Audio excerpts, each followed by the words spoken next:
ರಾಷ್ಟ್ರಧ್ವನಿ ನ್ಯೂಸ್ಗೆ ಸ್ವಾಗತ. 12ನೇ ಅಂತಾರಾಷ್ಟ್ರೀಯ ಯೋಗ ದಿನಾಚರಣೆಯನ್ನು ಯೋಗ ಹಬ್ಬವಾಗಿ ನಂಜನಗೂಡು ಪಟ್ಟಣದ ದಳವಾಯಿ ಸರ್ಕಾರಿ ಹಿರಿಯ ಪ್ರಾಥಮಿಕ ಶಾಲೆಯ ಆವರಣದಲ್ಲಿ ಹಾಗೂ ಪ್ರಶಾಂತ ವಾತಾವರಣದಲ್ಲಿ ಭಾನುವಾರ ಬೆಳಗ್ಗೆ 7 ಗಂಟೆಯಿಂದ 9 ಗಂಟೆ ತನಕ ಸಂಭ್ರಮದಿಂದ ಮಕ್ಕಳು ಶಿಕ್ಷಕರು ಯೋಗ ಮಾಡುವುದರ ಮೂಲಕ ಹಬ್ಬವಾಗಿ ಆಚರಿಸಿದರು. ಯೋಗಾಭ್ಯಾಸವನ್ನು ಮಕ್ಕಳಿಗೆ ಶಾಲೆಯ ದೈಹಿಕ ಶಿಕ್ಷಕರಾದ ಹಾಗೂ ಯೋಗ ಶಿಕ್ಷಕರಾದ ನಾಗೇಶ್ ನಾಯಕ ಅವರು ಕುಳಿತು ಮಾಡುವ, ನಿಂತು ಮಾಡುವ, ಮಲಗಿ ಮಾಡುವ ಯೋಗಾಸನಗಳಾದ ವೃಕ್ಷಾಸನ, ಪಾದ ಹಸ್ತಾಸನ, ಅರ್ಧಚಕ್ರಾಸನ ಮೊದಲಾದ ಯೋಗಗಳನ್ನು ಮಕ್ಕಳಿಗೆ ಅಭ್ಯಾಸ ಮಾಡಿಸಿದ್ರು.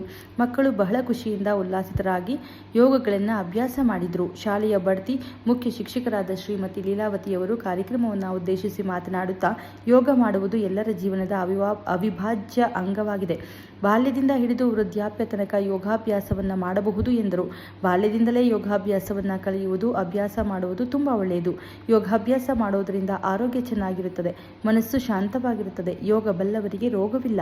ಬೆಳಗ್ಗೆ ಸಂಜೆ ಯೋಗ ಮತ್ತು ಧ್ಯಾನ ಮಾಡುವುದು ತುಂಬ ಉಪಯೋಗಕಾರಿಯಾಗಿದೆ. ಮಕ್ಕಳು ಯೋಗವನ್ನು ಕಡ್ಡಾಯವಾಗಿ ಪ್ರತಿದಿನ ಅಭ್ಯಾಸ ಮಾಡಬೇಕು ಎಂದರು. ಕ್ಷಣ ಮಾಹಿತಿಗಾಗಿ ವೀಕ್ಷಿಸಿ ರಾಷ್ಟ್ರಧ್ವನಿ ನ್ಯೂಸ್ ಕನ್ನಡ.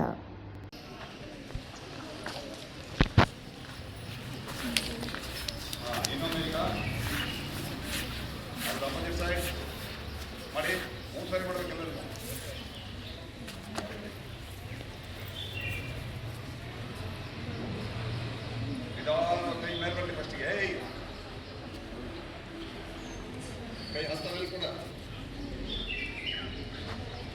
ಕೈ ಸ್ಟ್ರೈಟ್ ಮೇಲೆ ಹೋಗಿರ್ಲಿ, ಒಂದೇ ರೀತಿಯಾಗಿ. ಆಮೇಲೆ ಬಸ್ಲಿಕ್ಕಲ್ಲಿ ಕಿವಿಯಿಂದ ಕರೆಕ್ಟಾಗಿ ಸೈಡ್ ಬರ್ತೀನಿ. ಹೀಗೆ ನೋಡಿ, ಈಗ ಹೋಗಿರ್ಬೇಕು.